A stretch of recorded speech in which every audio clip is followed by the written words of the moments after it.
রাসূল বলেছেন কিয়ামতের আগে মানুষ জেনা করবে, জেনাকে মানুষ জেনা মনে করবে না, মনে করবে এটা অ্যাফেয়ার, ছেলে মেয়ের ক্রাশ। এখন নতুন শব্দ আসে কি, ক্রাশ। চোখে চোখে কন্ট্যাক্ট হবে, কো এডুকেশনের মাধ্যমে মোবাইল নাম্বার এক্সচেঞ্জ হবে, রাতের বেলা কথা হবে, ফোন হবে, তারপর চা খাবে, কফি খাবে, ঘুরবে, আস্তে আস্তে বেড়ে যাবে, তারপরে ব্রেকআপ হয়ে যাবে। তাদের কাছে সিম্পল, এটা খুব সিম্পল, সিলি ব্যাপার। আর কোরআনের কাছে এটা কি, জিনা। এক কথায় কি, জিনা। জিনায় লিপ্ত থাকা অবস্থায় দোয়া কবুল হয় না, কিন্তু মানুষ যদি এটা থেকে বের হয়ে তওবা করে আল্লাহর জন্যে, তার দোয়া অনেক বড় মানুষের দোয়ার মতো কবুল হয়। ওই 3 বন্ধুর একটা হাদিস আছে না, গুহার মধ্যে চাচাতো বোনকে একা পেয়েও সে ফিরে আসছিল আল্লাহর ভয়ে, আল্লাহ পাক তাকে গুহা থেকে বাঁচায় দিয়েছেন না? হাদিসটা পড়ে দেখবেন, অনেক বড় হাদিস। জিনা থেকে দূরে থাকলে হৃদয়ে নূর আসবে। আপনি আমি যদি আমাদের চোখকে এই পর্যায়ে নিয়ে যেতে পারি যে কোনো গায়রে মাহরামের দিকে চোখ পড়লে আমরা নামিয়ে নিচ্ছি, তখন আপনি ফিল করবেন আপনার মনের মধ্যে নূর আসছে। এই যে আমি এখন একটা লেকচার দিচ্ছি, আমার খুব ভালো লাগছে। ঠিক রাস্তায় যেতে যেতে যদি আমি 8-10টা মেয়ের দিকে তাকাই, আমার এই নূরটা উঠে যাবে। জাহান্নামে কেন অনেক নারী থাকবে জানেন? কারণ তারা শুধু নিজেরা অপরাধ করে না, হাজারো মুমিন মানুষের নূর তারা কেড়ে নেয়। দ্যাট ইজ ওয়াই তারা জাহান্নামে বেশি থাকে। আরেকটা মেজর কারণ হচ্ছে তাদের উদ্ধত মাথা। মেয়েদেরকে বলছি স্পেশালি, হয়তো এই কথাগুলো মেয়েদের কাছেও যাবে। তাদের এই উদ্ধত মাথা আল্লাহর বিধানের সামনে আত্মসমর্পণ করতে চায় না। তাদের এই উদ্ধত মাথাটা আল্লাহর বিধানের সামনে আত্মসমর্পণ করতে চায় না, এ কারণে তারা জাহান্নামে বেশি থাকবে। যে কোনো বিধান আল্লাহ তাদের সামনে বলেন, সব মেয়ের কথা বলছি না, ম্যাক্সিমাম বিভিন্ন যুক্তি তারা দিবে। সামি'না ওয়া আতা'না এই পর্যায়ের না, যুক্তি দিবে। পর্দা করলে কি এখন কেমন করে চাকরি করব, পর্দা করলে কেমন করে পড়াশোনা করা যায়, এখন তো যাইতেই হচ্ছে, কিছু তো করার নাই, বিভিন্ন যুক্তি, হাজারটা যুক্তি তারা দিবে। কে জানি তাদের ব্রেইনটাকে পুরো ওয়াশড করে ফেলছে। আমি আপনাদেরকে বলছি কে করেছে, এটা করেছে স্বয়ং দাজ্জাল। স্বয়ং দাজ্জাল। কারণ হাদিস একটা আছে, রাসূল সাল্লাল্লাহু আলাইহি ওয়াসাল্লাম বলেছেন দাজ্জালের শেষ অনুসারী হবে এক শ্রেণীর নারী। মাশাআল্লাহ, দাজ্জালের শেষ অনুসারী হবে এক শ্রেণীর নারী। তাদেরকে ঘরে ইসলামিক অনুশাসনে রাখার জন্যে বাবা, ভাই, স্বামী শিকল দিয়ে বেঁধে রাখবে, তারপরেও তারা শিকল ছেড়ে বের হয়ে যাবে, আটকাতে পারবেন না। Because of their mind is brain washed.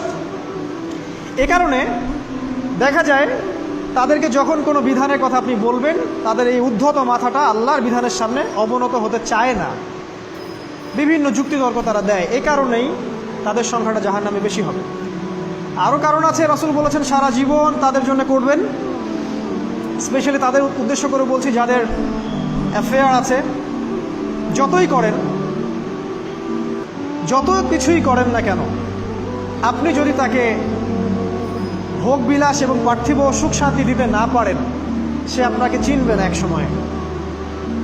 আপনি যদি আমাদের কথা বিশ্বাস না করেন, লিখে রাখতে পারেন। আর এমনিতে লিগ্যাল বৈবাহিক সম্পর্কেও সারা জীবন অনেক কিছু করবেন, হঠাৎ একদিন কোনো একটা কারণে ঝগড়া লেগে গেছে, তখন দেখবেন সে বলে বসবে সারা জীবন তোমার কাছে কিছুই পেলাম। আমি নারীদেরকে ছোট করছি না, তাদের কিছু কিছু পয়েন্ট বলছি, এইসব কারণে তারা জাহান্নামে থাকবে। আমি একটু এই কথাটা না বললে জাস্টিস হবে না। রাসূল সাল্লাল্লাহু আলাইহি ওয়াসাল্লাম মেরাজে গিয়েছিলেন, আপনারা জানেন।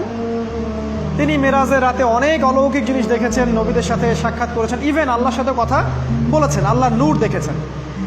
এই সময় সবাই তাকে হাসি মুখে সম্বর্ধনা জানিয়েছিল। যার সাথেই দেখা হয়েছে তার সাথেই তিনি হাসি মুখে অভ্যর্থনা তাকে জানিয়েছে, আসসালামু আলাইকা আইয়ুহান নবী, সবাই বলেছে হাসি মুখে। একজন মালাক, একজন ফেরেশতা তাকে দেখে হাসেননি, একজন। আপনারা কি জানেন? রাসূল সাল্লাল্লাহু আলাইহি ওয়াসাল্লাম অবাক হয়েছিলেন। তিনি বলেছিলেন যে ইয়া জিবরিল, ওর চেহারাটা এত গম্ভীর কেন, সে আমাকে দেখে হাসছে না কেন, তার মুখে হাসি নাই কেন? জিবরিল আমিন বলেছেন যে তার নাম হচ্ছে মালাক, সরি তার নাম মালিক, তার নাম মালিক, সূরা যুখরুফের মধ্যে আছে, তার নাম মালিক। যেদিন থেকে আল্লাহ জাহান্নাম সৃষ্টি করেছেন, সেদিন থেকে তাকে জাহান্নামের দায়িত্ব দিয়েছেন। অর্থাৎ জাহান্নামের হেড অফ ডিপার্টমেন্ট ইনচার্জ, সেদিন থেকে তার মুখের হাসি উঠে গেছে। আমরা দোয়া করি আমরা যেন তার সাক্ষাৎ না পাই। তার কাছে পারমিশন নিয়ে রাসূল সাল্লাল্লাহু আলাইহি ওয়াসাল্লাম জাহান্নামের দিকে তাকিয়েছিলেন, ভিতরে দেখেছেন কি আছে। তিনি পরে যা ব্যাখ্যা করেছেন তা হলো, আমি দেখলাম সেখানে খালি মেয়ে আর সেখানে গাড়ি নারী আর নারী। এই হাদিসটা আপনার মাকে বলবেন, আপনার বোনকে বলবেন, আপনার মেয়েকে বলবেন, আপনার স্ত্রীকে বলবেন। এই হাদিসটা যদি কারো হৃদয়ের মধ্যে গেঁথে যেতে পারে, তার দ্বারা অন্যায় করা সম্ভব না। কিভাবে একটা মেয়ে সব কিছু উন্মুক্ত করে ঘুরতে পারে যখন অলরেডি তার আত্মা জাহান্নামে জ্বলছে অলরেডি, কারণ ভবিষ্যৎ তো আল্লাহ জানেন। যেমন উমর রাদিয়াল্লাহু আনহু এর ঘর জান্নাতে আছে, রাসূল সেটা দেখে আসেন নাই? এসে উমর ইবনুল খাত্তাবকে বলেছেন না যে আমি দেখে আসছি তোমার ঘর, আমি ঢুকিনি তোমার ঘরে তোমার আত্মসম্মানের কারণে। তার মানে তিনি পৃথিবীতে বিচরণ করছেন, ঘর তো জান্নাতে অলরেডি তৈরি হয়ে আছে। মেয়েরা দিব্যি ঘুরছে এভাবে, এবং তারা মোটেও সচেতন না তাদের ঘর হয়তো বা জাহান্নামে রেডি। আর আমাদের so called modern western civilisation এদেরকে ব্রেইন ওয়াশড করে দিয়েছে। তারা বাজার করছে, তারা নগ্ন হয়ে ঘুরছে, কাপড় পরেও তারা নগ্ন থাকছে, তারা মডেলিং করছে, গান গাচ্ছে, নৃত্য প্রদর্শন করছে, মিডিয়া আসছে, তার দেহ লক্ষ লক্ষ কোটি কোটি মানুষ দেখছে। হাজারো মানুষের নূর চলে যাচ্ছে, অন্যের নূর নষ্ট করে জান্নাতে যাওয়া যাবে না। রাসূল সাল্লাল্লাহু আলাইহি ওয়াসাল্লাম যে আলামতগুলো বলেছেন তার মধ্যে অন্যতম একটা আলামত হচ্ছে শেষ জামানায় মেয়েদের সংখ্যা বাড়বে, ছেলেদের সংখ্যা কমে যাবে। ইভেন একটা ছেলে 40টা মেয়ের দায়িত্ব নিবে, এটা আবার ভাববেন না 40টা ওয়াইফ, মা, খালা, নানি, ফুফু সব মিলায় 40। আর সামনে যে মহাযুদ্ধটা হতে যাচ্ছে এরপরে এরকমই একটা অবস্থা হবে যে ছেলেদের সংখ্যা পৃথিবীতে থাকবে না, খুব কম, এবং বেশি বেশি মেয়ে একটা ছেলের কাঁধে চলে আসবে। এখন অবশ্য আমাদেরকে ওই যে পশ্চিমারা শিখিয়েছে একটা ছেলে একটা মেয়েকে বিয়ে করবে। জেনা অনেকজনের সাথে করতে পারে, বাট বিয়ে একজনকেই করতে হবে। এখনো যদি কোনো হুজুর বা কোনো ব্যক্তি, হুজুর না, কোনো আলেম, কোনো স্কলার বা যে কোনো ব্যক্তি দুটা বিয়ে করে, মানুষ মনে করে something is wrong, something is wrong with him, এই লোকের কোনো সমস্যা আছে মনে হয়, এর মানে চরিত্র ভালো না, এর মনে একটা দিয়ে আকাঙ্ক্ষা পূরণ হয় না, something is wrong with him, তাই না? এই চেতনাটা দজ্জাল শিখিয়েছে এদেরকে। একটা ছেলেকে তৈরি করা হয়েছে সে যেন অনেকগুলা মেয়েকে বিয়ে করার ক্ষমতা রাখে, এভাবেই তাকে তৈরি করা হয়েছে। নাহলে আল্লাহ কখনোই 4, 3, 2 বলতেন না। হ্যাঁ, যদি আমি সমতা করতে না পারি তাহলে কি একটা কথা বলি, এই সাবজেক্টটা আপনাদেরকে হয়তো কেউ পড়ায় না। একটা বিয়ে করেও একটা ছেলে মিল্কেল ইয়ামিন রাখতে পারে। মিল্কেল ইয়ামিন মানে হচ্ছে দক্ষিণ হস্তের মালিক। মেয়েটাও জানবে আমি মিল্কেল ইয়ামিন, ছেলেও জানবে সে আমার মিল্কেল ইয়ামিন। এভাবেও একটা ছেলে একটা মেয়ে সিকিউরিটি, শেল্টার, ফুড সব কিছু পেতে পারে। এটা এখন উঠে গেছে, একটা সময় এগুলো ছিল। রাসূলুল্লাহ সাল্লাল্লাহু আলাইহি সাল্লামের একটা ছেলে ইব্রাহিম, রাসূলের একজন ছেলে ইব্রাহিম কার গর্ভে জন্ম নিয়েছিলেন? কার গর্ভে জন্ম নিয়েছিলেন? রাসূলের জীবনী পড়তে হবে A to Z কয়েকবার, কমপক্ষে আর রাহিকুল মাখতুম বইটা পড়তে হবে। মারিয়া কিপ্তির গর্ভে জন্ম নিয়েছিলেন। মারিয়া কিপ্তি একজন দাসী। এই দাসী মানে কাজের মেয়ে না, এটাকে বলা হয় মিল্কেল ইয়ামিন, দক্ষিণ হস্ত। পারস্যের রাজা মিশরের রাজা দুজন দাসীকে রাসূল সাল্লাল্লাহু আলাইহি সাল্লামের কাছে উপহার দিয়েছিলেন। তার একজনকে রাসূল সাল্লাল্লাহু আলাইহি সাল্লাম নিজের করে নেন, বিয়ে করে নেন। তার গর্ভে জন্ম নিয়েছিল পুত্র ইব্রাহিম। এই সাবজেক্টটা আপনাদেরকে কে পড়াবে এখন? ইভেন এখন আলেম ওলামাও দুটো বিয়ে করতে ভয় পায়, মনে করে যে সমাজের মানুষ আমাকে কি বলে না বলে। সবচেয়ে বড় কথা হচ্ছে এই কাজ করার জন্য ব্যাকবোন শক্ত থাকা দরকার। ব্যাকবোন মানে মেরুদণ্ড, স্টিলের মতো। তাহলে এই কাজ করতে পারবেন। নারীর সংখ্যা যে বাড়বে 40 গুণন 1 হবে, তখন এই 39টা মেয়ে কি করবে? এখনো সমাজের মধ্যে নারী পুরুষের অনুপাত 1:4, মানে প্রতি একজন ছেলের জন্য 4টা করে নারী ঘুরছে সমাজে। এটা তো স্ট্যাটিস্টিক, আপনি ইন্টারনেটে গেলেও দেখতে পারবেন। এবং পশ্চিমা কান্ট্রিগুলোতে এগুলো আরও অনেক বেশি, ওদের অনুপাতটা আরও অনেক বেশি। তাহলে এই বাকি মেয়েরা আসলে করবেটা কি?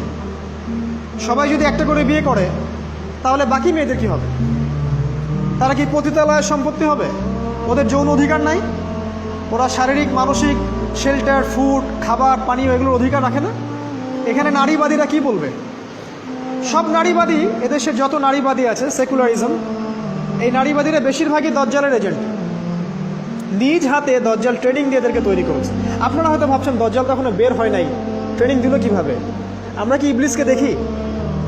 ইবলিস নাই, ওর অস্তিত্ব নাই। এখানে ফেরেশতারা ঘিরে রাখছেন, এটা দ্বীনি মজলিস, কেউ দেখতে পাচ্ছি? তাদের অস্তিত্বকে অস্বীকার করতে পারেন?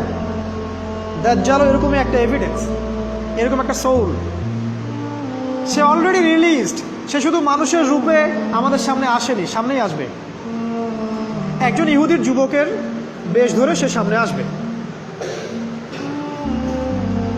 কিয়ামতের এভিডেন্স হচ্ছে নারীর সংখ্যা বাড়বে, পুরুষের সংখ্যা কমে যাবে। আরেকটা এভিডেন্স হচ্ছে নারী পুরুষের পোশাক পরবে, পুরুষ নারীর পোশাক পরবে।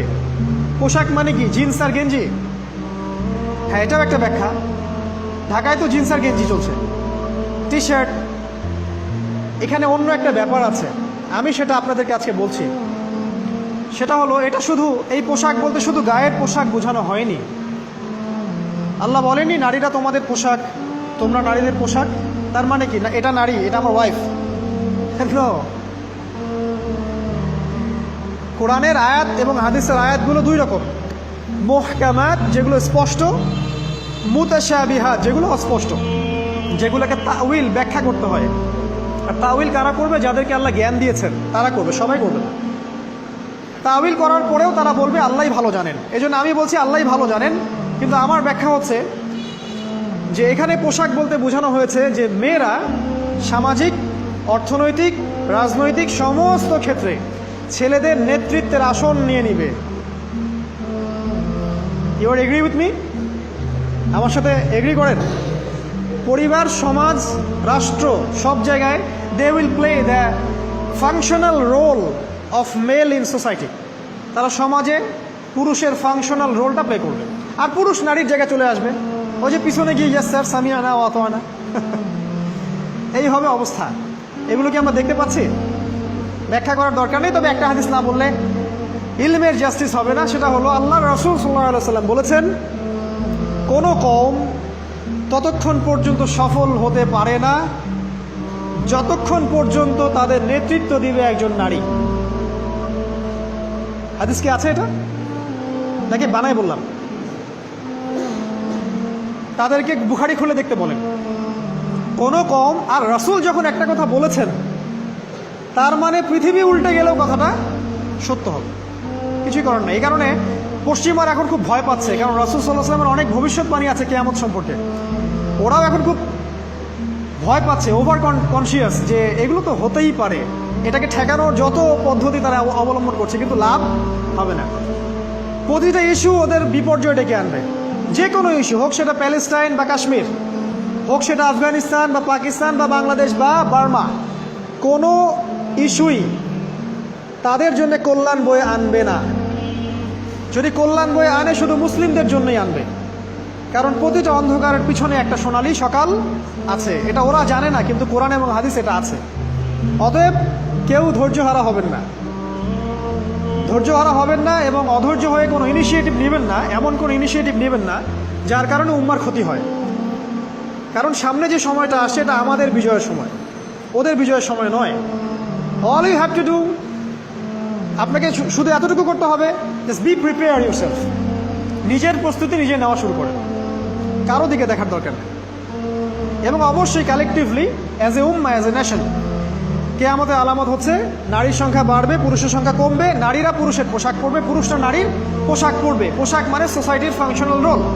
মানুষ হালাল হারামের বিবেচনা করবে না। মানুষ জেনা করবে, জেনাকে জেনা মনে করবে না। মানুষ মদ খাবে, মানুষ মদকে মদ মনে করবে না। হারা গেছে